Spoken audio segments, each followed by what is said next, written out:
시대를 향한 하늘 북소리가 엄청나게 울리고 있다.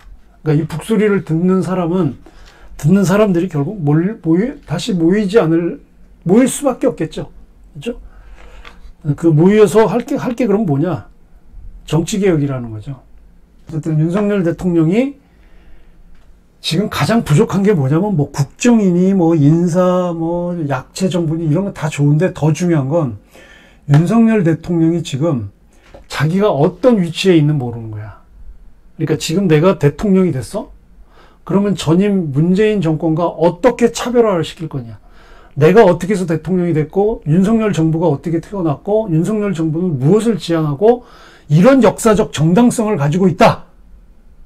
동중서와 같은 인물을 찾아서 그런 어떤 책사를 찾아서 윤석열 정부가 가지고 있는 역사적 정당성을 설명할 수 있는 하나의 단어를 만들어야 되는 거야. 동중서가 대일통을 꺼냈듯이 윤석열 정부는 이거다라고 하는 하나의 단어로 묶어내야 된단 말이야. 물론 문재인 정부 때 온갖 비리와 잘못 저지른 것들은 다 쳐내야 되죠. 형벌로 다스려야 돼. 그러나 그렇지 않은 국민들은 묶어내야 돼. 통일로 하나로 가야 되거든. 근데 본인이 지금 어디에 있는지를 몰라요.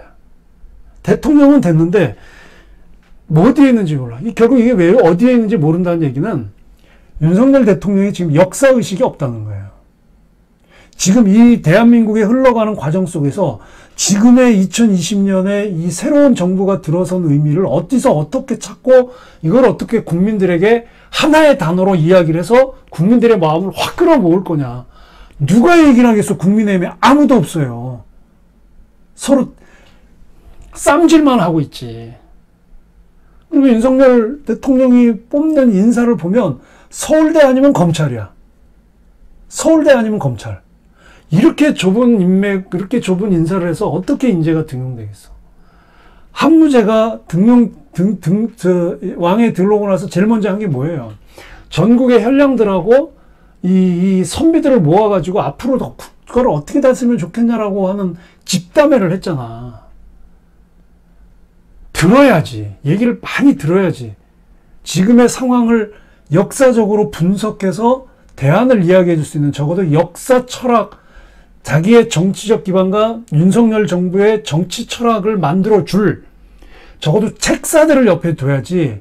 검찰 앉혀놓고 서울대 앉혀놓고 윤핵관 앉혀놓고 맘 안 든다고 이준석이 팽시키고 이렇게 가서는 안 되는 거라는 거예요. 그러니 결과적으로 지지율이 떨어지는 거야. 안 떨어지면 이상하지 그게. 안 떨어지면 이상한 거예요.